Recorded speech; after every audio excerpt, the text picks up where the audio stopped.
Hello and welcome back to Snack Break, the perfect podcast to pop on while preparing your cup of tea or ideal snack or beverage. And it's time! Yes! Mariah Carey style December is finally upon us. We'll have a little bit of Arthur Christmas, please? Yes, please. We'll have a little bit of Vlogbrothers at Christmas, yes, please. And we'll take a massive truckload of Toad singing All I Want for Christmas Is You. Yes, please, we will take it all of it. Rest assured that things are going to be getting fully into the festive spirit here on Snack Break. Today we're going to be telling you about our biggest holiday releases that you need to be watching, but that is just a mere tip of the iceberg for our upcoming festive specials. Those will be landing in your notification feed closer to the new year, late December sort of. In addition to that today though, we'll have pop culture news and a review of the long-awaited Paddington in Peru.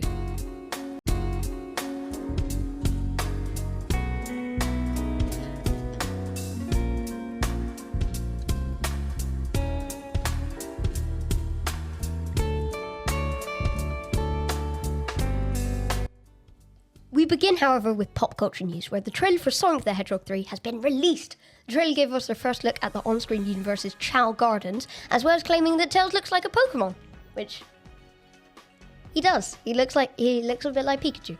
Starring Keanu Reeves as the new edition, Shadow the Hedgehog, the movie is set to hit cinemas December 21st, which somehow has already been and gone, so I don't understand time anymore. The trailer released for the Warhammer episode of TV show Secret Level. The show is an anthology series set in the worlds of some of the world's most beloved video games, end quote. Thus far, episodes have been released for the aforementioned Warhammer 40k, Dungeons & Dragons, and, bizarrely, Pac-Man. This is actually a really cool concept. I'm not super familiar with it myself, haven't watched any of the episodes yet, but it's all animated, looks really, really cool. Won't be watching the, as much as I've definitely got friends who are into the Warhammer side of things. Won't be watching that. The trailer was starving alone enough, and I didn't actually realize it was for Secret Level. I thought it was for the Warhammer TV show, and I don't, which is apparently still 2 years away, and I'm not in the Warhammer side of things. But Dungeons & Dragons, I will most definitely be adding to my festive watch list. Furthermore, prior weeks have seen even more trailer announcements. Pixar have released their second trailer for Elio, now releasing in 2025, which I think when we look back at it in retrospect is going to have had one of the most bizarre trailer release schedules in all of cinema. So that's an interesting one. And Disney have given us another look at live action Stitch, who I love. Universal have released a minute-long teaser for the live action adaptation of How to Train Your Dragon. And Warner Bros. Have released the full-length first full-length trailer for a Minecraft movie. As for those, I couldn't be more delighted with the design for Stitch. I think they balance things very well so it doesn't look A, AI generated, B, terrifying, or C, just too cute, which I realise sounds slightly wrong because Stitch can be at times inherently cute, but equally there is, as I've seen many people point out in the past, there is an inherent sort of monsterness to him, and he's supposed to be an alien and we're not quite sure about him. There's a reason people don't, we see that scene where he's very sad with the goose, which pops up on my Pinterest all the time and it always breaks my heart. So there needs to be that slight abstractness to him, and I think that's really captured in the teasers we've got so far. They're really paying homage to some of the original posters, which were all referencing how, Stitch is sort of the ugly one of the Disney family. You've got the likes of Aladdin and members from the Lion King universe, which, again, can't believe I'm saying that. We'll talk a bit more about that a little bit later. And various other Disney characters just sort of reeling away from Stitch as he's sitting there in the middle of the poster, this original poster, with the dog collar on. And just last week we got, I suppose you could say in reference to Mufasa, which released this week, which again we'll talk about a little bit later, we got a look at Stitch with the whole going at full whammy, which is really fun to see.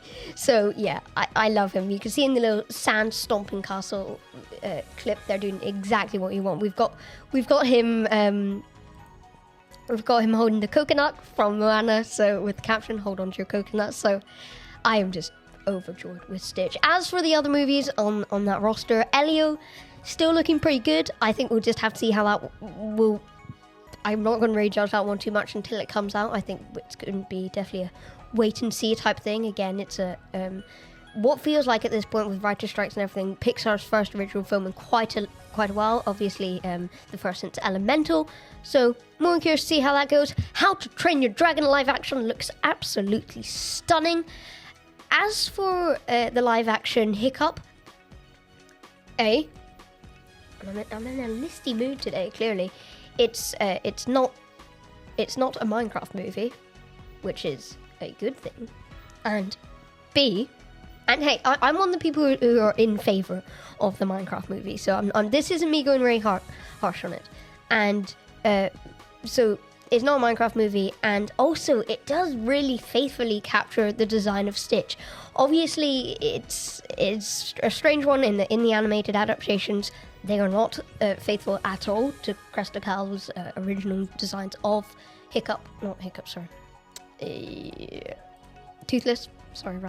In the How to Train Your Dragon books, but they've certainly been very faithful to the DreamWorks trilogy, which I think is a really good decision. I do wish it looked slightly more real. Again, it does look slightly like they have just taken him out of the animated version and plonked him in with a little bit more CGI into the live action adaptation, but it's looking really good, and as I mentioned, it crucially could be a lot worse, so I think it's something I'll definitely warm to with time. As for trailer 2 of a Minecraft movie, it's been out for a little while by this point. I realise it is old news, but it's most definitely an improvement. I think this time around I admittedly was a lot more aware of the green screenness of it, and as much as I'm really appreciating how candid and open they're being with just showing footage, giving us behind the scenes, having things at Minecraft Live, we know we've got a second Minecraft Live coming. We're going to have 2 in 2025, so presumably one, if you're doing one every 6 months, one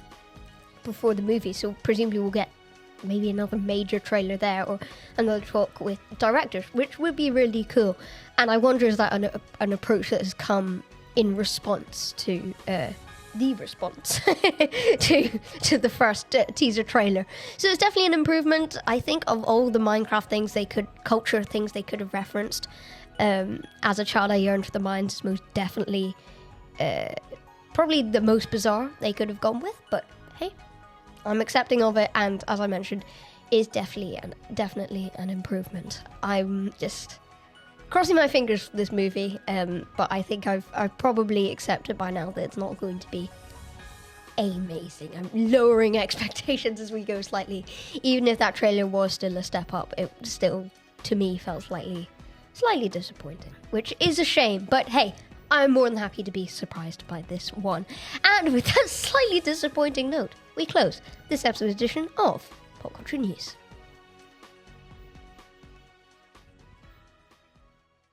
By the time you're listening to this, it is well and truly Christmas. The big day may have even been and gone. However, we all know that although trees are up, mistletoe hath been hung, and the carolers are desperately attempting to memorise their words, there's still a lot of opportunity for Christmas films and TV shows to be watched. So whether you do or do not celebrate this festive hollybob, then it seems very likely that you may attempt to watch a said Christmas movie.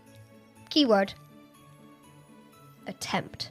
Nowadays, Mr. Scrooges and Wallaces and Grommets are all held behind the locked gates of a multitude of streaming services, and the sheer selection can make choosing one specific film nigh impossible.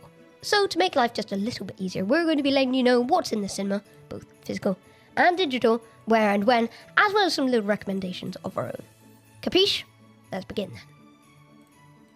Paddington in Peru, the subject of this episode's unnamed review segment, which has been in cinemas since early November, remains in some theatres. Although it doesn't really demand to be seen in the cinema, it's not one of those big, you must see this in the cinema movies, I still recommend to give it a shot if you get the chance, as there's something lovely, in my humble opinion, about seeing that little blue-coated bear on the big screen. From Paddington to Gladiator, this season's big movie mashup has often been christened Paddiator. Ridley Scott's big sequel has been in cinemas for just over a month now, and stars Pedro Pascal, Denzel Washington, and a whole host of others, including Matt Lucas. Wouldn't have expected to have a bake-off host in Gladiator 2, but hey. It seems to be getting mixed reviews, but it's the now knighted Christopher Nolan's favourite film of the year, so surely is worth a shot. Now, onto the big one. Wicked continues to defy gravity with its excitement levels, and after a decade-long press tour, seems to be very popular. It's only been in cinemas for a month or so should hopefully be sticking around for the Christmas season, especially with all sort of having one of those weird Christmas things, even though it's not really Christmas, but still sort of festive. I would warn, however, that although I do think it can be a total Frozen-type hit with kids, it's admittedly very long, so just maybe err on the side of caution and watch Moana 2 instead. Moana 2, actually, I'm just looking at my little notes here, isn't on this list, but is one that definitely should be. Again, mixed reviews seem to be the theme for Disney. I know this is the first Disney one we've had on the list, but spoilers for when I talk about Mufasa, that's also getting mixed reviews, so just be wary that it may disappoint you slightly, it may not. So Moana 2 should definitely be on the list. That sees the return of the titular character alongside Dwayne Johnson's Maui, of course. There's going to be more singing, there's going to be more songing, there's going to be a lot of dancing, and no doubt sort of sea mystical beings. If you want a really funny review of Moana 2, actually, I'd highly recommend Woman Carrying Man's Moana 2 review, which is, even if you just watch the opening 5 minutes, is really, really funny. So even if you're not going to watch it yourself, the review is very, very funny. So maybe go check that out. I'll put that in the description. We now pop briefly over to the streaming side of things, our digital cinema, as we called it earlier. On Disney, you've got the likes of All the Home Alones, A Muppet Christmas Carol, Die Hard, and a new short, An Almost Christmas Story, which actually, if you're into your animation and into inventive animation and stop motion, definitely worth a watch. It's not quite what you'd expect, but it's really quite interesting nonetheless. On Netflix, you've got the Sabrina Carpenter special, The Christmas Chronicles, and some other random Christmas films. Hey, all I'm saying is that Disney might be slightly better if you're taking out a late December membership. And on Prime, you've got the new Red One, Elf, The Grinch, Arthur Christmas. How many of these are actually free with your Amazon Prime membership, though? I don't know. It seems all too often now that I'll click onto something on Prime, and despite having a membership to it, it will still be trying to convince me to buy or rent it. Festive roars into theatres with some really pretty mixed reviews. Sorry, I realise I'm going fairly harsh on Disney here, but I'm just the messenger. I'm just getting a feel for what people seem to be saying online. Nonetheless, if you do like Disney, you like Lin-Manuel Miranda songs, and you like the Lion King universe, which I still can't believe that I'm saying, Lion King universe. Wow. Then this is probably going to be worth a shot for you nonetheless. And perhaps one of the surprise entries to the big cinema box office battle, Sonic the Hedgehog 3 sprints into cinemas. Whether or not it will be that good, it really feels like the solid effort of the previous two Sonic cinematic entries and the Knuckles TV spin-off are coming into the fold, with this story reaching deeper into the Sonic lore than any film has dared to before. So, hopefully that's helped you to some degree with your festive picks as to what you're going to be watching on the streaming and in the cinema. There's a ton of stuff I've not mentioned here. You've got Strictly Christmas Special, Doctor Who Joy to the World, which we'll hopefully be discussing very, very soon because I'm enormously excited for that, and also the brand new Wallace and Gromit film, which I know some people are just so excited for. Of course, the iconic duo's first cinematic outing since 2005's Curse of the Were-Rabbit. I'm really looking forward to that as well, actually. So, either way, whether celebrating Christmas or not, enjoy the TV and cinema offerings of this time of year. Well, then, at long last, it is time. Time for a review that I have been waiting years for. A film that is perhaps only rivaled in excitement by 2026's Avengers Doomsday, which has somehow managed to sneak into this discussion. Paddington in Peru is finally upon us.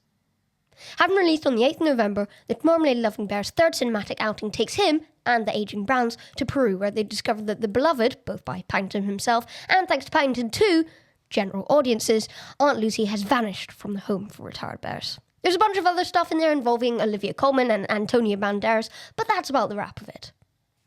Well then, is it any good? I'm delighted to say that yes, Paddington in Peru ticked all the right boxes for me.